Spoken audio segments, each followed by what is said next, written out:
Hello friends, welcome to my channel Raji Kalyan 9488. ములగాకు egg fry అండి, చాలా బాగుంటుందండి. ములగాకు ఎప్పుడు ఇలాగ పప్పే కాకుండా ఇలాగ ఎగ్తో ట్రై చేయండి, టేస్ట్ అయితే చాలా బాగుంది. ములగాకు శుభ్రంగా వాష్ చేసుకొని ఉల్లిపాయ, పచ్చిమిర్చి, కొద్దిగా అల్లం వెల్లుల్లి పేస్ట్ తీసుకొని ప్యాన్ పెట్టుకుని ఆయిల్ వేసుకుని ఇవి కొద్దిగా సేపు ఫ్రై అవనివ్వండి. బాగా ఫ్రై అయితేనే మనకి టేస్ట్ చాలా బాగుంటుంది. కొద్దిగా పోపు వేసుకుని ఫ్రై అవనివ్వండి. ఉల్లిపాయ కూడా కొద్దిగా ఫ్రై అయిన తర్వాత అప్పుడు ములగాకుని శుభ్రంగా వాష్ చేసి కట్ చేసుకుంటే మనకి త్వరగా మగ్గిపోతుంది.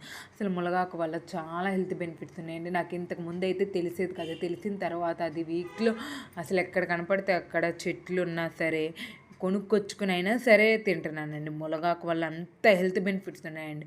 ఒక్క కంటికే కాదండి, కాల్షియం, బాడీలో బోన్స్ డెన్సిటీ పెంచుతుంది. చాలా హెల్త్ బెనిఫిట్స్ ఉన్నాయండి. అవి చెప్పుకుంటా పోతే మనకి వీడియో కూడా సరిపోదు.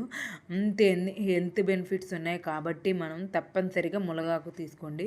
ఇలా కట్ చేసి వేసుకున్న తర్వాత అది బాగా మగ్గిపోయిన తర్వాత నేను ఎగ్స్ని బీట్ చేసి వేశాను. నేను ఒక 2 ఎగ్స్ ఏమో తీసుకున్నానండి. ఇంకా ఎగ్స్ పడతాయి అనిపించింది. ఇంకా సరేలేనని చెప్పి ఇక ఫ్రై చేసేసాను. ఉప్పు, కారం, పసుపు వేసుకుని బాగా ఫ్రై చేసేసుకుంటే మనకి కర్రీ రెడీ అయిపోతుంది. ఫ్రైగానే బాగుంటుంది. కాంబినేషన్ మనం చారు పెట్టుకున్నామంటే టేస్ట్ చాలా బాగుంటుందండి. Please like, subscribe my